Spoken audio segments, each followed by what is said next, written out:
É com muita satisfação, é com o coração cheio de alegria que o Programa de Pós-Graduação em Educação Matemática da Uniban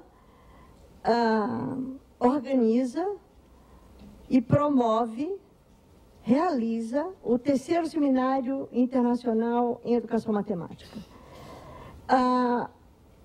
Nós temos, como tradição, organizado esses eventos, onde são convidados professores renomados e que têm contribuição significativa a trazer para essa comunidade. Professores internacionais, professores que vêm de outras universidades no estrangeiro e professores brasileiros que aqui atuam e que também têm nível internacional. Quero pedir uma salva de palmas para algumas pessoas especiais que são nossos líderes nacional e internacionalmente. Eu vou citar 3 e todos sintam-se representados nos 3 que eu vou citar.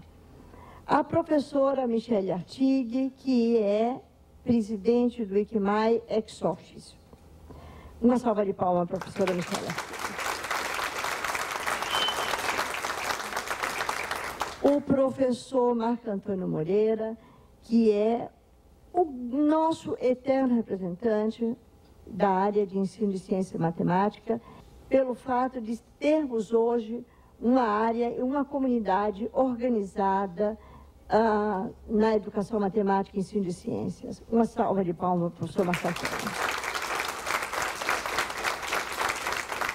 E, certamente, aquele que vocês estão esperando que eu cite, o professor Biratã D'Ambrosio, nosso laureado com a medalha Felix Klein, professor da Uniban, e a quem todos nós temos um reconhecimento infinito pela criação da área no Brasil, por todos os incentivos que ele nos deu para que nós chegássemos aqui.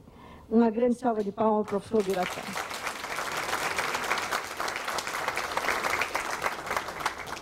Gostaria de fazer alguns agradecimentos, sem o qual nós não estaríamos aqui no dia de hoje. Ou seja, o apoio recebido da CAPES, da FAPESP, do CNPq, da SBEM, do Banco do Brasil, da Avalia, Assessoria Educacional, Central Business e HP, que, de uma maneira ou de outra, nos ajudaram na realização do evento, apoiando materiais, passagens diárias. E agradeço aos expositores que estão aqui na sala do lado, pela sua presença, oportunizando que nós possamos conhecer o que eles têm para apresentar à comunidade. Muito obrigada. E agora, dando início ao terceiro CIEMAT, vou chamar e vou apresentar a vocês a professora Michele Artigue, da Universidade de Paris 7, que abre o seminário com uma conferência. Investigadora de mais alto nível, contribuiu notavelmente com a engenharia didática, um tema de grande influência nas investigações e na prática da educação matemática.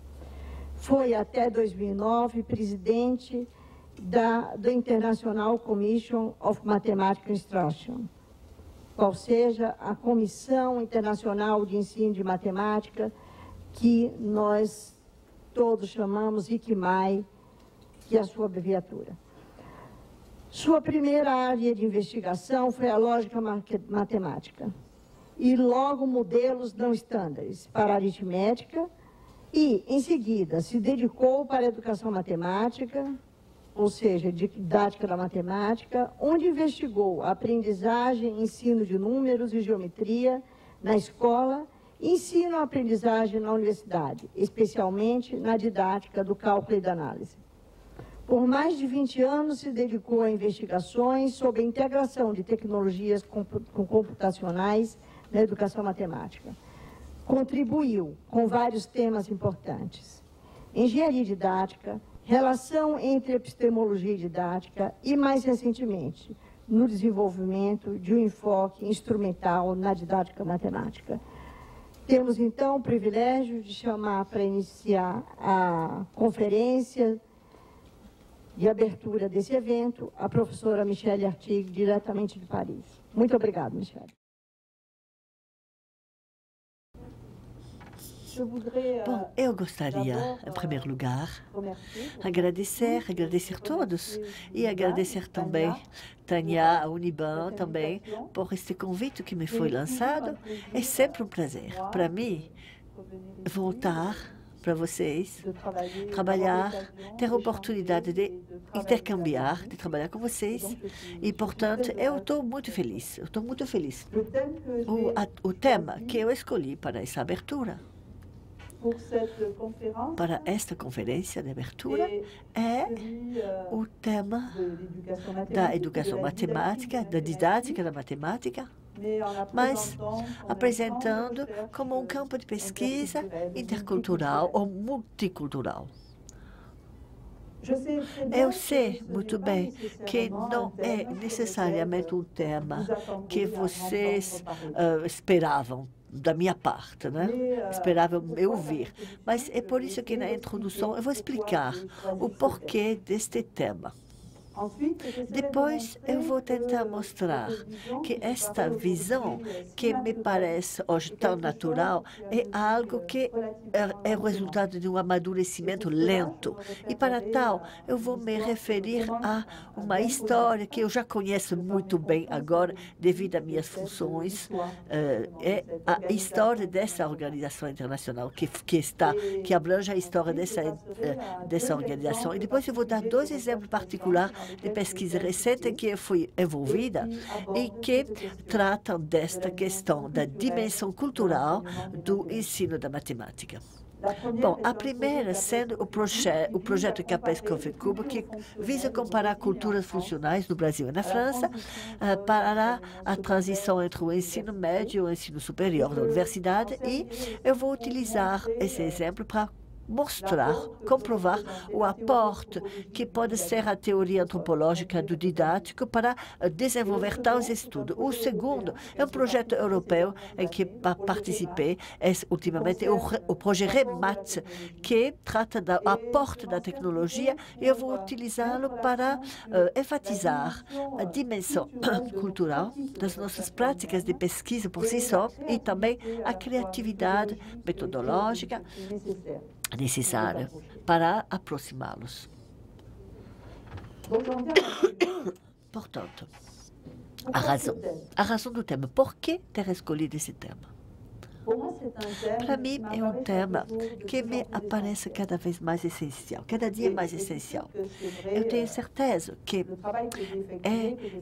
o trabalho que eu realizo influenciou minha visão das coisas, porque eu tenho a impressão que, mesmo se reconhecemos toda a dimensão cultural da educação matemática, estamos, ao mesmo tempo, sempre ocupados pela suposta universalidade da matemática.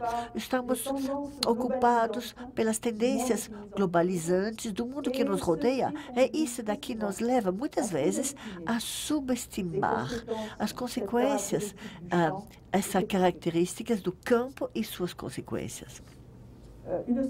Uma segunda razão é que o contexto cultural afeta não só as práticas do ensino e de aprendizagem, mas também as práticas de pesquisas.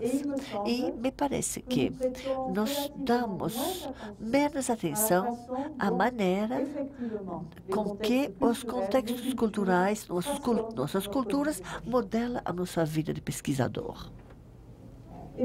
E depois, porque eu acredito que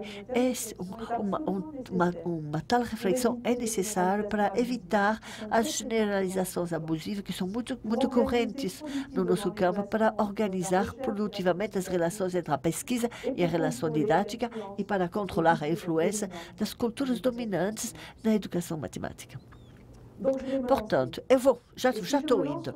E se eu entro nesse tema, se eu ouso penetrar nesse tema num país que, sem dúvida, é muito mais do que eu e que tem pesquisador muito mais sensível a essas questões, e bem preparado para trabalhar, é que aqui eu me sinto em família, em casa. Portanto, esse tema, eu vou ousar falar desse tema, que ele é familiar. E essa dimensão cultural é também pensar que cada um, qualquer que seja sua cultura, didática ou não, pode contribuir. Não é só reservado a uma certa região, a um certo país.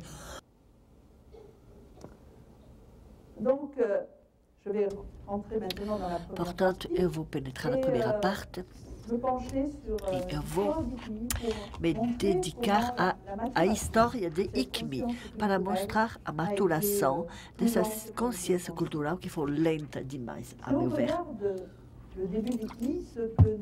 Observando o início da ICMI, o que chamamos hoje da área do nosso primeiro presidente, nós vemos que, a partir do início, houve uma sensibilidade para a diversidade. Quando o David Smith, o Eugênio Smith, em 1905, na sua revista de ensino e matemática, ofereceu criar uma comissão internacional do ensino da matemática, ele ofereceu isso daqui com a ideia que há uma diversidade existente na educação matemática e que esta diversidade é fecunda, é produtiva. E, ao mesmo tempo, ele compara essa diversidade e, para argumentar, ele compara com a situação da América e diz o seguinte: eu diz a que ponto os Estados Unidos, em sua cultura, sua sociedade, foi enriquecida pelas imigrações sucessivas, pelas ondas migratórias. E ele queria que a educação matemática também se enriqueça pelos contatos, pelas comparações, pelos intercâmbios internacionais. E quando o ICMI foi criado em Roma, em 1908, a missão que lhe é dada pela comunidade matemática é de enfatizar essa comparação, os intercâmbios de experiência, já que ele é encarregado de fazer uma pesquisa e publicar um relatório geral sobre as tendências da época que diz respeito ao ensino da matemática nos diversos países. E em alguns anos, nós vamos ver a ICMI produzir um número enorme de relatórios, sobre mais de 300 relatórios e milhares de páginas sobre isso daqui. Mas quando a gente lê esses relatórios, a gente não pode deixar de ver que, ok, há comparações, há intercâmbios, mas não há problematização da dimensão cultural do ensino da matemática. De fato, nesta época, e durante muito tempo ainda, a ICMI vai ser dominada pela Europa e pelos Estados Unidos. É isso daqui, essa cultura dominante não favorece a problematização. Há 18 países membros da ICMI. São todos países da Europa, exceto a Rússia e os Estados Unidos. Há 15 membros sócios. Mas esses membros sócios não têm direito a voto. Existem, entre esses membros, já países da América Latina presentes. México, em primeiro lugar, Brasil, e depois, rapidamente, a Argentina se juntou à ICMI. E observando os membros do que chamamos, na época, o Comitê Central da ICMI, até o final da Segunda Guerra Mundial, serão sempre europeus ou cidadãos americanos, norte-americanos. Depois da Segunda Guerra Mundial, as coisas melhoram um pouquinho nesse sentido e a comissão se torna mais internacional, incluindo mais países. Em 55, vai eleger essa comissão um não-western, ou seja, alguém que não é do hemisfério norte. Ele vem da Índia, ele é indiano, depois o Japão, depois haverá Alexandrov em 58. E depois, fenômeno essencial, a impulsão das conexões regionais. E Ángel Ruiz estava falando agora há pouco, o que nos une aqui hoje é justamente essa primeira conexão regional que aconteceu na América Latina com a Conferência de Bogotá em 61, que vai criar o CIAM.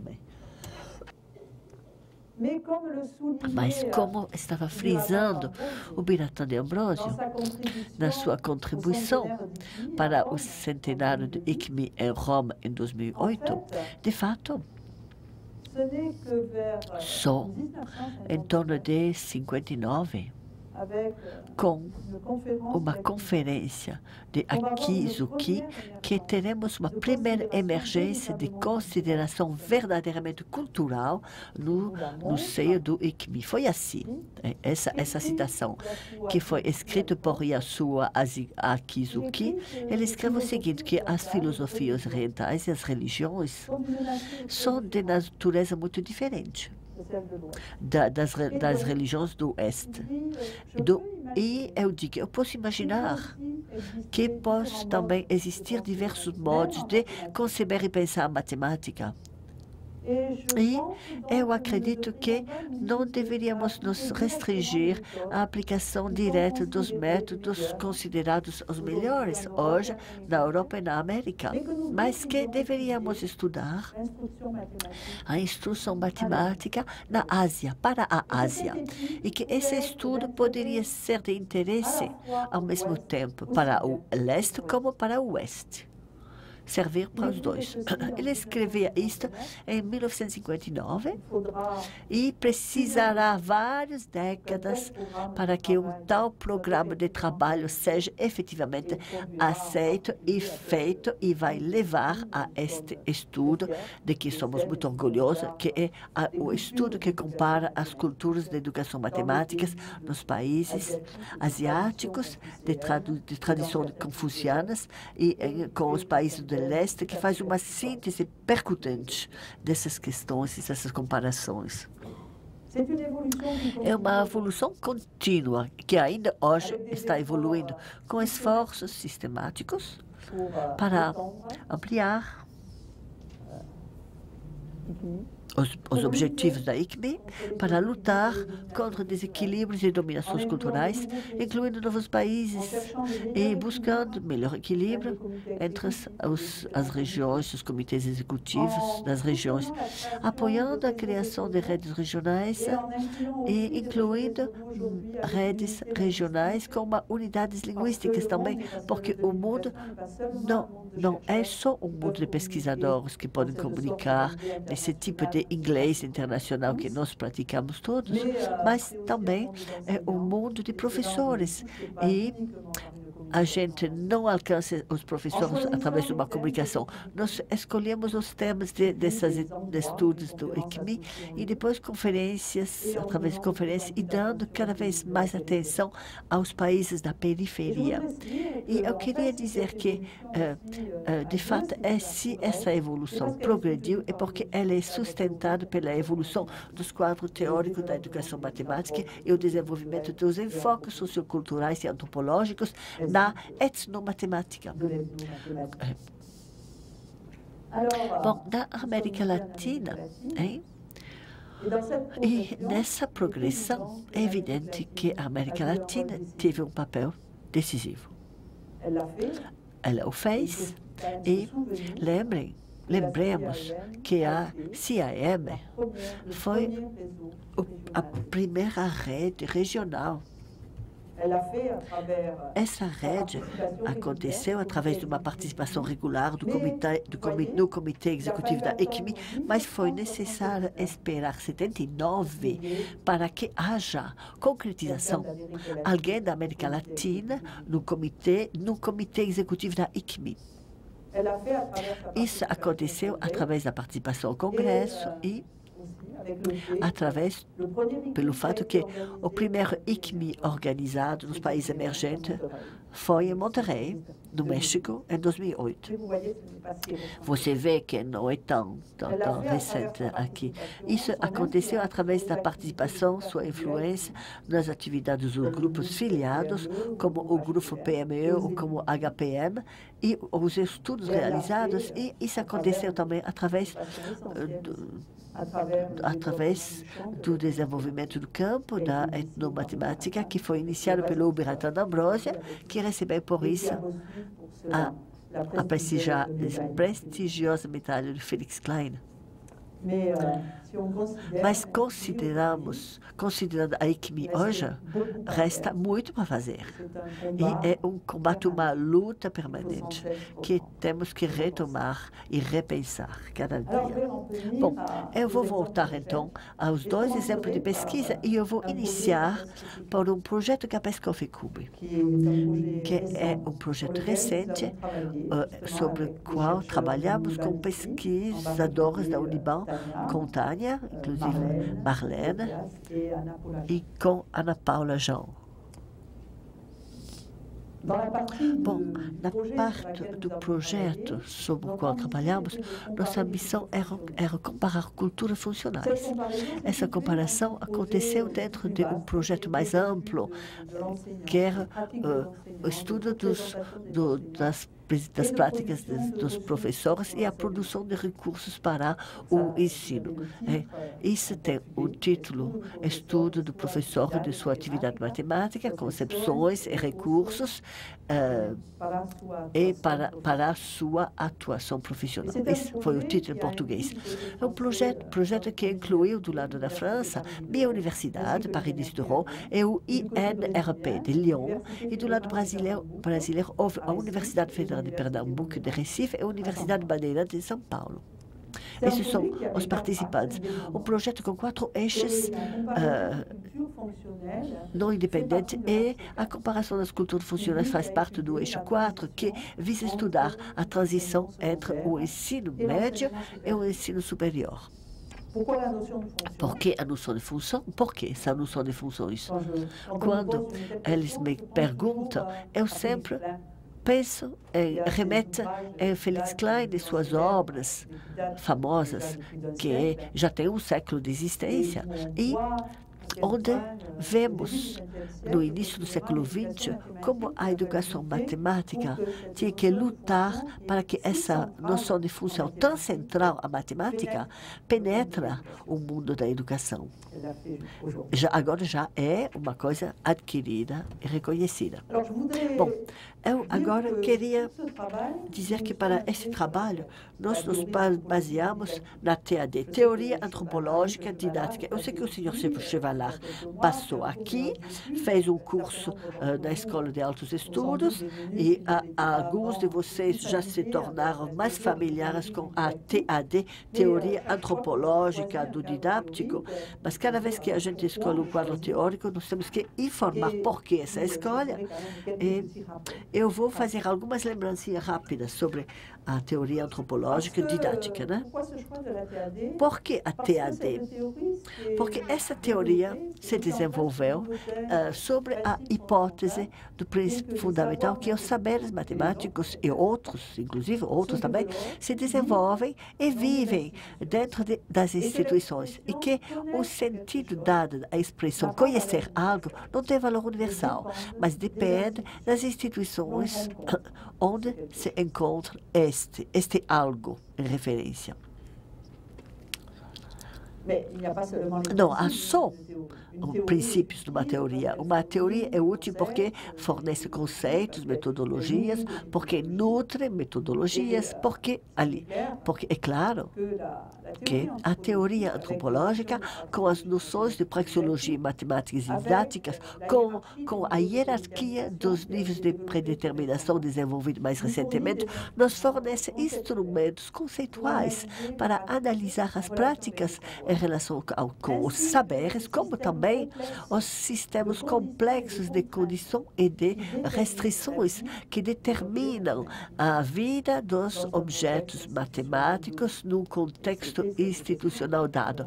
É esta questão que nos interessava particularmente. E depois, por quê? Porque, pessoalmente, eu já havia experimentado a potência desses instrumentos para analisar transições institucionais na França, e isso durante 10 anos atrás, ou 15 anos atrás, e mais recentemente, porque colaborando com um pesquisador da Dinamarca, eu vi a potência desses instrumentos para trabalhar com comparações internacionais.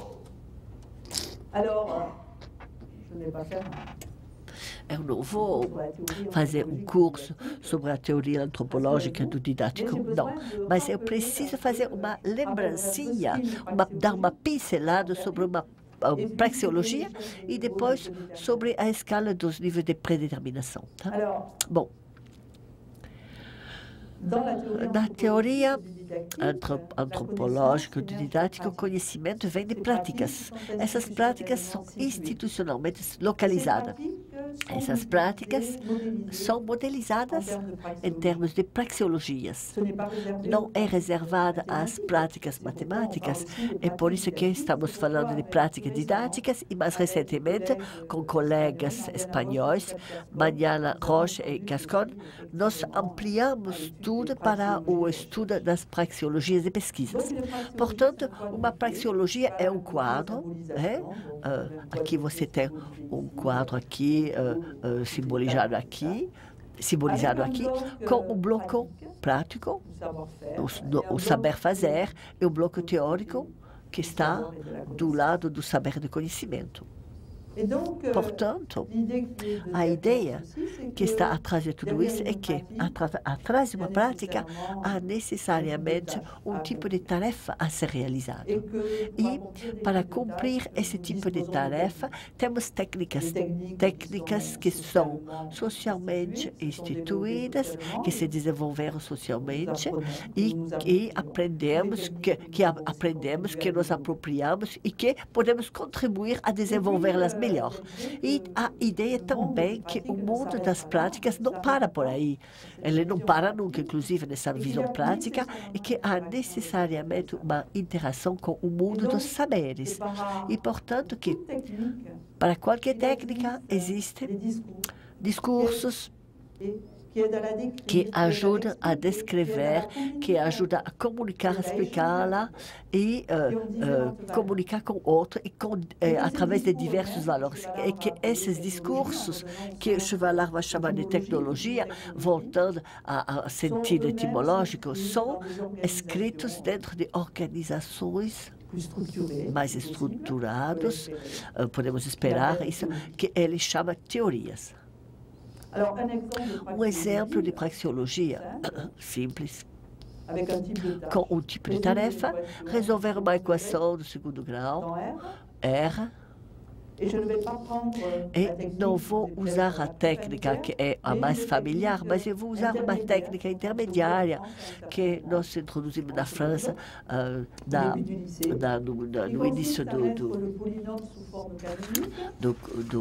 do ensino médio, que precisa colocar o polinômio numa forma canônica, escrever a equação na forma de 1², isso assim, e resolver essa equação do tipo x2 igual a alfa, discutindo segundo o sinal do alfa, o que é menos f sobre a. Vocês estão vendo aqui. É uma técnica que existe em várias culturas do ensino matemática e no nosso país ela vive durante um ano antes que seja introduzida a técnica clássica da determinação do determinante. Há também um discurso associado a essa técnica que diz que qualquer expressão da forma ax2 mais bx pode ser visto como o início de uma identidade notável, o que permite colocar na forma canônica, que diz que o quadrado de um número real é sempre positivo, o que permite a discussão, e que diz que para qualquer número reais positivo tem dois números reais opostos, cujo quadrado é igual a isso. Pensando na teoria, tudo isso faz parte da teoria da álgebra elementar e da teoria das equações. Bom, as praxeologias são objetos dinâmicos. E, de um modo geral, para o mesmo tipo de tarefa, existem várias praxeologias. Mas o que acontece nas instituições educativas é que sempre, no início, elas deixam florescer ou aparecer várias praxeologias de modo artesanal. Rapidamente, ela concentra a aprendizagem num pequeno número de praxeologias para uma tarefa X. E depois, a progressão entre essas praxeologias é organizada. Por exemplo, se eu observar a resolução das equações de segundo grau na França, vemos que essa progressão das praxeologias ocupa 4 anos. Primeiro nível, na classe, no primeiro básico, né? Nós resolvemos algumas equações. No oitavo, né? No oitavo, as equações que só sabemos, equações fatoradas, na oitava. Nós estamos voltando para equações do primeiro grau. Depois, na classe do primeiro do médio, no segundo do médio é a técnica clássica do determinante, cuja justificação se baseia na tecnologia desenvolvida o ano anterior. E depois, no último ano, né, do terceiro médio, nós ampliamos para a resolução do corpo para os números complexos. Você vê a progressão que está na lousa, que está na transparência. Né? Bom, as praxeologias não só se estruturam desta forma, mas elas se estruturam entre si também, porque nós não vamos viver unicamente com praxeologias isoladas, uma praxeologia para equações de primeiro grau, outra para segundo grau, etc, etc. Portanto, o que eu descrevi até aqui são praxeologias pontuais com andares. Agora, as praxeologias vão constituir conjuntos locais que compartilham uma mesma tecnologia comum. E depois, essas praxeologias locais vão se reagrupar, formando praxeologias regionais em torno de uma teoria comum. Assim, vão elas se estruturando no nosso edifício matemático, no contexto cultural. Eu estou voltando à hierarquia dos níveis de codeterminação. É algo que apareceu mais recentemente, que é natural, de fato, natural dentro da teoria antropológica didática. A ambição dessa hierarquia é entender melhor os sistemas possíveis, complexos, os sistemas complexos de condições e de restrições que condicionam a ecologia das praxeologias matemáticas e didáticas. Com uma ideia que, até quando eu estou olhando uma praxeologia pontual, a maneira com que no sistema particular, nesse nível, está sendo ensinada a resolução das equações. Se eu quiser entender por quê, é aqui, assim, e não de outro jeito, nesses sistemas, para entender. Eu não posso simplesmente ficar neste nível. Eu tenho que apelar para diversos níveis. E são relações dialéticas e influências conjuntas destes níveis que vão mudar historicamente este objeto que existe aqui em Allures hoje. E nessa hierarquia dos níveis de codeterminação porque mesmo havendo hierarquia, os níveis atuam um para o outro, de nível para cima para baixo, de baixo para cima. abaixo do traço azul, temos os subníveis matemáticos que descrevem, numa instituição dada, uma certa estrutura matemática com disciplina e, mas em campos, uma estrutura em campo, álgebra, análise, etc., que eles próprios são estruturados em setores, que se subestrutura em temas, e o último assunto é o tópico. E depois, acima da linha azul, tem níveis que pesam nesses níveis matemáticos. O nível da pedagogia, o nível da escola, com suas estruturas, o nível da sociedade que influencia, o que pesa, diz ela, né? E depois, e que é o nível mais geral que chamamos de civilização. Portanto, em relação ao que eu estava dizendo, temos um outro nível de estruturação, mas eu não vou me aprofundar. Podemos, portanto, fazer relações entre as praxeologias pontuais e os tópicos, entre as praxeologias locais e os temas, entre as praxeologias regionais e os setores. Isto não é particularmente necessário hoje para nós. Portanto, eu volto ao nosso tema. Ou seja, identificar e comparar culturas funcionais e ver o que em cada cultura atua na transição, ficando nesse quadro, nesse enfoque teórico, tentando resolver esse problema. Não, e agora eu estou oferecendo descrever uma ação de pesquisa em termos de praxeologia de pesquisa. Há uma pergunta? Nós vamos desenvolver uma técnica que será uma metodologia de pesquisa para enfrentar esse problema. E atrás, eu terei a possibilidade de justificar essa técnica através de um discurso tecnológico, teórico, aquele que eu tentei desenvolver até agora. Tá. Bom, portanto, nessa abordagem teórica, abordar esse tipo de tarefa é, em primeiro lugar, identificar as praxeologias matemáticas e didáticas que vivem nas instituições consideradas, estudar sua evolução e sua estruturação. Depois, entender os sistemas de condições e restrições de diversos níveis que condicionam essas praxeologias e de que modo. E também identificar semelhanças, diferenças, continuidades e rupturas, e pesquisar e caracterizar as possíveis razões, considerando a história dos processos transpositivos e os diferentes níveis de codeterminação possíveis, que atuam ainda nessa estrutura. Isso é todo um programa de trabalho. Saiba que no nosso modesto tópico, o projeto CAPES com FECUBA, nós só fizemos uma pequena contribuição, uma pequena parte, né? mas uma contribuição suficiente para obter uma certa compreensão do caso e pensar no que almejávamos, ou seja, construir juntos instrumentos para favorecer e facilitar a transição entre o médio e a universidade no campo das funções.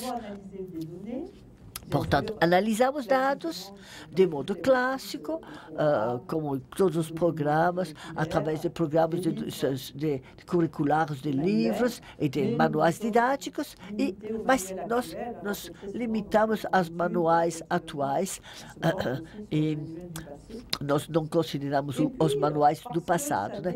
E depois, porque isso determina as culturas, e se é um reflexo das culturas, nós também analisamos as avaliações no final do ensino médio, ou no Enem, inclusive no Enem, o baccalauréat na França, ou também nos concursos, os vestibulares, né? Nós avaliamos os vestibulares. Na França, nós não temos equivalente do vestibular, porque o baccalauréat na França abre a porta da universidade automaticamente. É isso durante os 10 últimos anos. Fizemos essas avaliações nos 10 últimos anos para ter uma visão ampla, cronológica, que nos permite ver, enxergar quais eram os invariantes ou as variações, ou seja, ter acesso às características dessa cultura, o que não seria possível se observarmos só alguns anos. E rapidamente, então, algo se impôs para nós através desse trabalho. foram as diferenças enormes entre essas duas culturas funcionais que iam nos obrigar a repensar profundamente o nosso trabalho colaborativo que fizemos para a construção de recursos e que estávamos estranhando, porque ao pensar o lugar central da função matemática, a visão que compartilhamos sobre essa noção de função, quando a gente pensa em todas as influências globalizantes que estão influenciando o mundo da educação, não é evidente que culturas podiam ser tão diferentes assim como essas duas culturas. Bom, eu vou rapidamente resumir. Forçosamente, o resumo é parcial, mas em relação ao Brasil, eu sei que vocês conhecem a situação brasileira melhor do que eu, portanto, vocês vão poder relativizar ou dar mais consistência e complexidade ao meu discurso esquemático que eu vou lhe passar, tá? Mas eu diria que, visto de fora, como eu, para uma pesquisadora como eu, a cultura funcional brasileira, no final do ensino médio, é uma cultura que está evoluindo, em evolução. E é uma cultura que está entre o mundo algébrico e o mundo que eu vou chamar de o mundo da literacia matemática, que ficou familiar com a PISA. Nós estamos submetidos a esses critérios, né? A tensão entre essas duas características do mundo funcional no Brasil aparece muito quando comparamos os diversos tipos de avaliação, porque alguns pertencem ao mundo, enquanto outras pertencem a este mundo que está emergente. E é claro que é uma cultura que afeta toda a hierarquia dos níveis de codeterminação. É uma cultura que é profundamente lógica, mas para entendê-la, não basta observar o ensino das funções. Portanto, para entendê-la, tivemos que observar esses diversos níveis. Trabalhamos em São Paulo e iniciamos com o vestibular da USP, a FUVESP, né? FUVEST. Claro, todos os vestibulares no Brasil não são como a FUVEST. E depois vimos que havia uma grande variedade de vestibular. Mas, ao mesmo tempo, esse vestibular é interessante. Porque, pelo fato que ele representa, de fato, muito bem uma quintessência da cultura clássica sobre as funções. Havia 10 exercícios para uma prova de 3 horas, poucos exercícios sobre funções, 2 no máximo. Vocês podem ver aí, mas em compensação, o que é o contrasta é 5 de geometria analítica. Na França, você terá zero, mas muitas funções.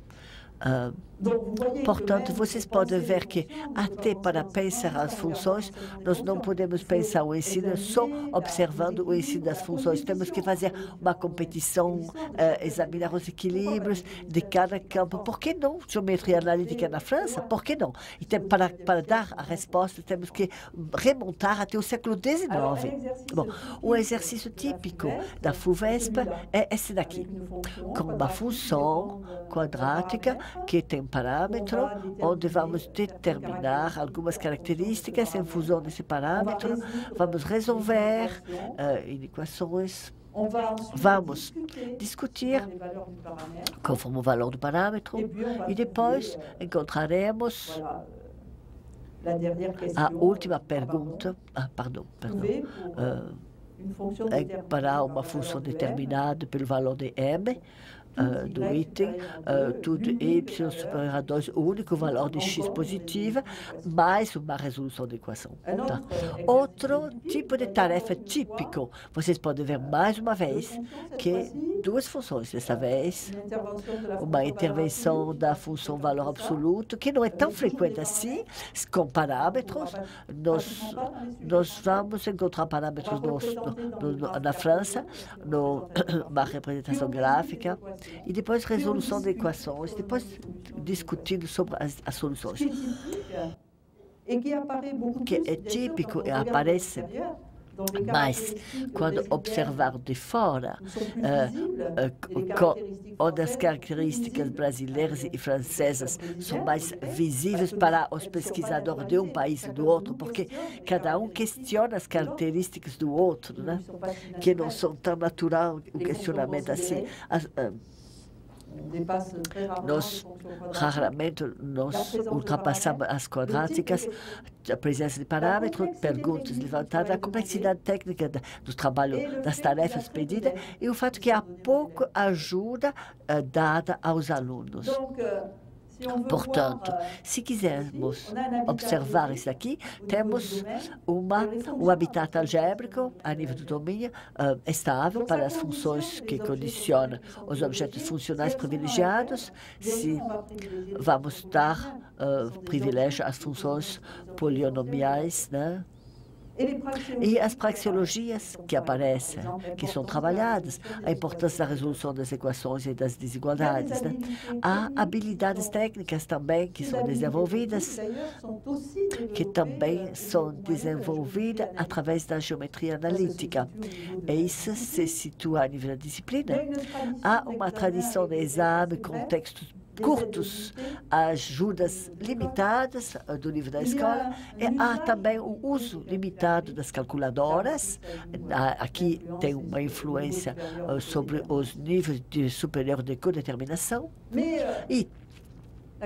Mas a cultura funcional brasileira não é justo, ou não é simplesmente o vestibular da USP, e podemos avaliá-la e apreciá-la com outros objetos, mesmo limitando-se a avaliações. E o contraste é forte com as provas do Enem. 44 perguntas de opção múltipla. E quando eu vi o primeiro exame do Enem, eu falei, muito poucos alunos da França poderiam, mesmo tendo, por outro lado, matemáticas reforçadas, eles teriam muitas dificuldades com o Enem do Enem de 2010, tal como foi feito em 2010. Poucos espaços para as funções, ou seja, não era só particularidade da USP de poucas funções, mas as funções estão no outro mundo e funções que estão ao serviço da educação do cidadão. Nas perguntas colocadas, funções contextualizadas, o serviço da educação. E há tarefas que, deste fato, são mais próximas do uso das funções, no caso da análise de dados, sobre um verdadeiro trabalho sobre objetos matemáticos, que são as funções.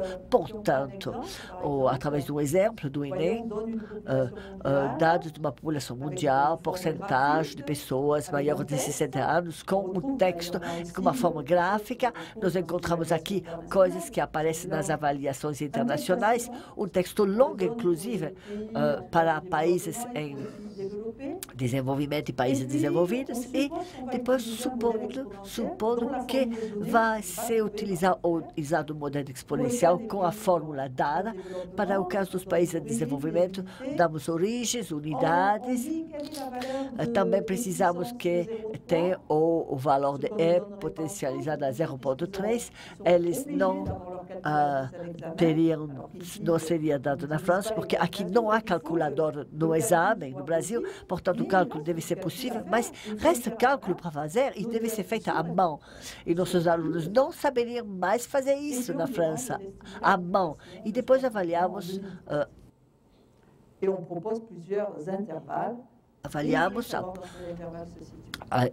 a população de 60 anos ou mais. Bom, há um intervalo também, mas um exemplo do Enem, temos o contexto, É uma venda de combustível com preço, expressões algébricas fornecidas, mas não devem ser produzidas. E a questão é fazer, ligar, relacionar esse texto com uma expressão algébrica que corresponde.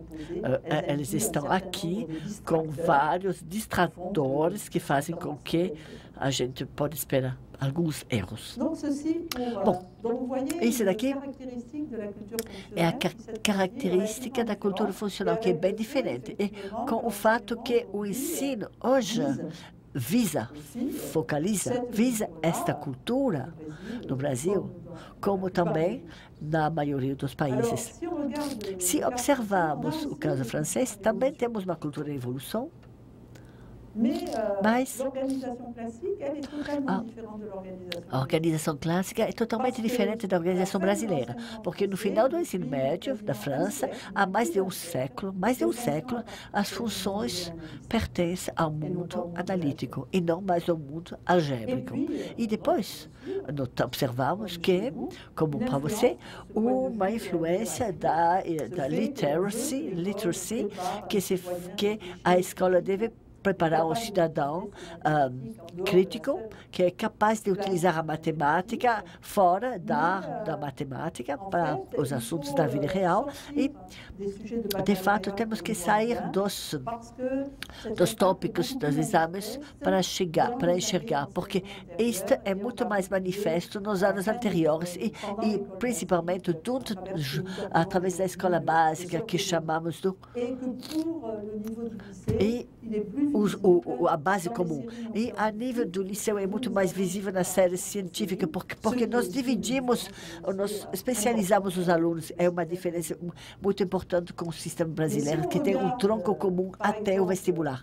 Bom, se observarmos a série científica do BAC e uma prova do BAC, 5 exercícios, você pode ver menos do que há no vestibular e damos uma função através de sua expressão algébrica e sua representação gráfica também. Numa primeira parte, os estudantes devem demonstrar que o limite no infinito é zero. Eles dão o resultado, que a derivada tem um sinal de 1 menos x e estudar as variações. E depois, na segunda parte, haverá uma integral que será introduzida entre zero e positivo, será A de lambda, e haverá 2 métodos oferecidos para determinar o majorante dessa integral. No primeiro, os estudantes devem representar a área que corresponde a A de lambda na representação gráfica e mostrar que essa gráfica é majorada pelos fatores. E no segundo,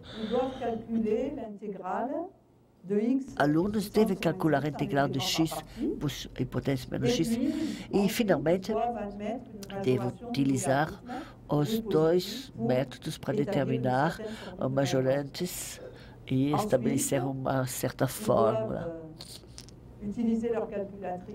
Depois, utiliza sua calculadora para determinar qual desses 2 métodos dá o melhor majorante com uma precisão de 10 menos 2. Bom, vocês veem o tópico, que é uma prova que é bem diferente do que observamos até agora. Aqui, uma tarefa típica, algo que conhece bem a cultura. Tem uma função com logaritmos exponenciais, mas não é tão complicada assim. Estudamos as variações e, efetivamente, o estudo das funções.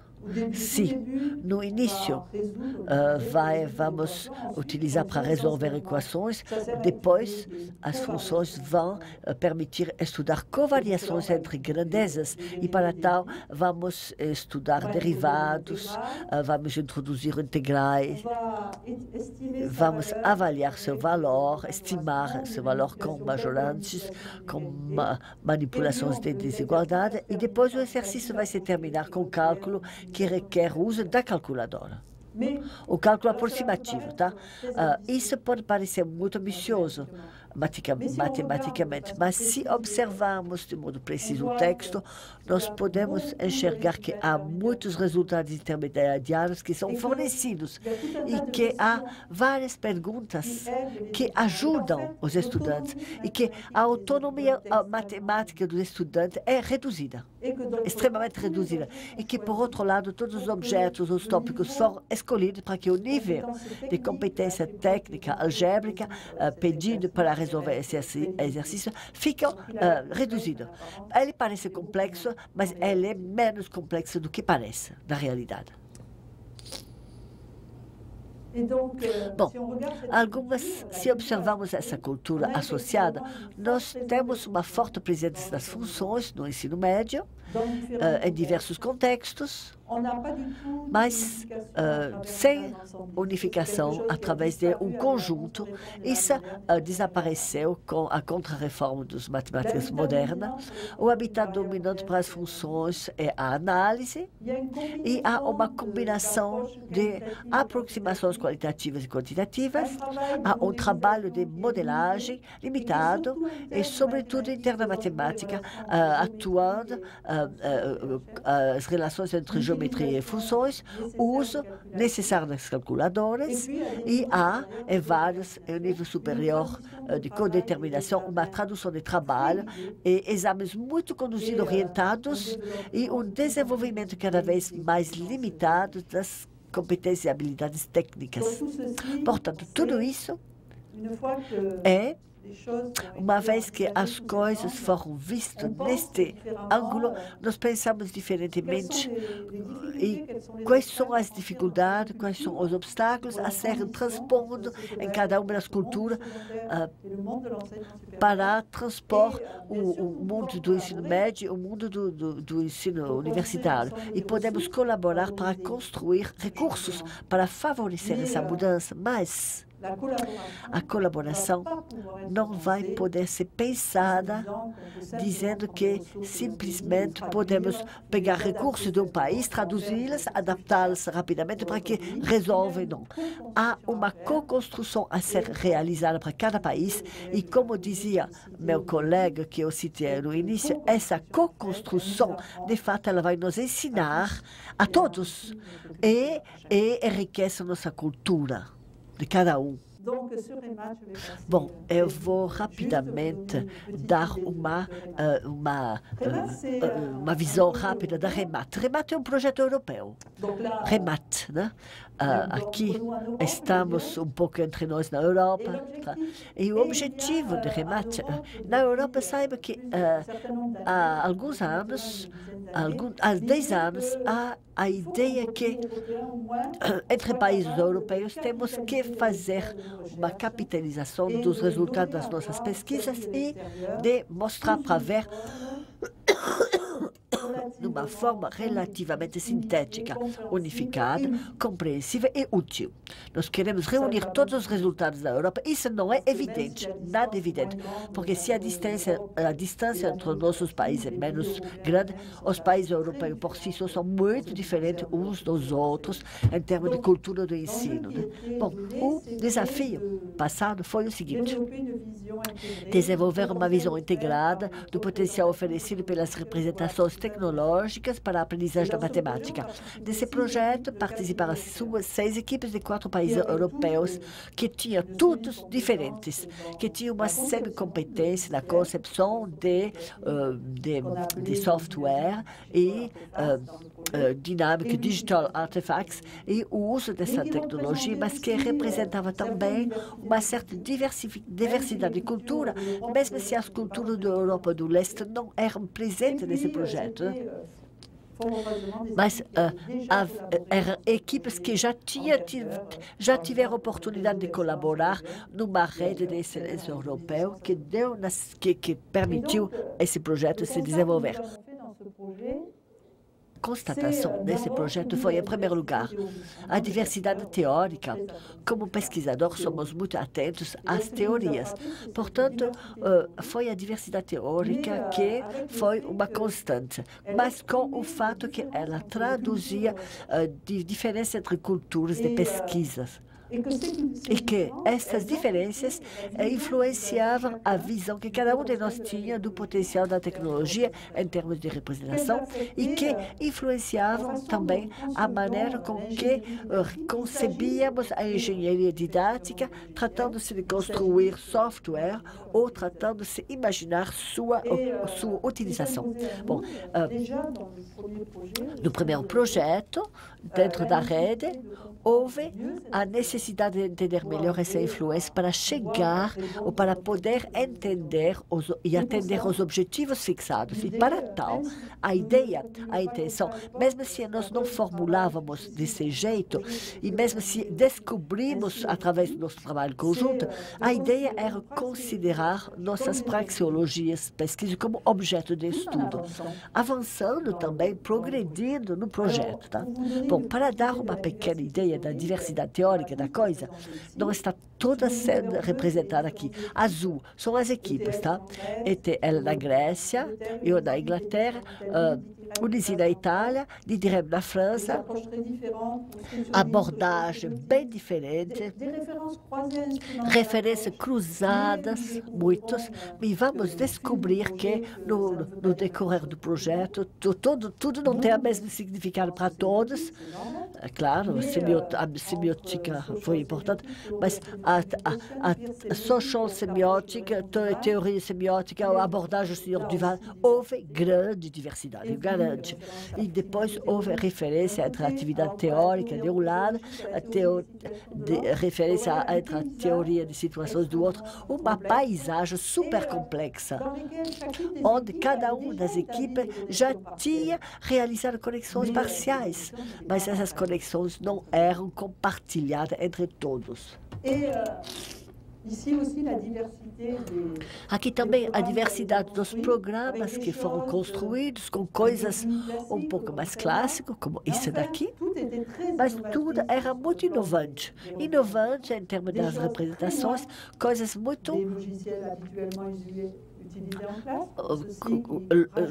software com aviões e pilotos, como no Google Earth, pilotagem a tartaruga, 3 dimensões, instrumento para o ensino da álgebra com arborescências, misturas.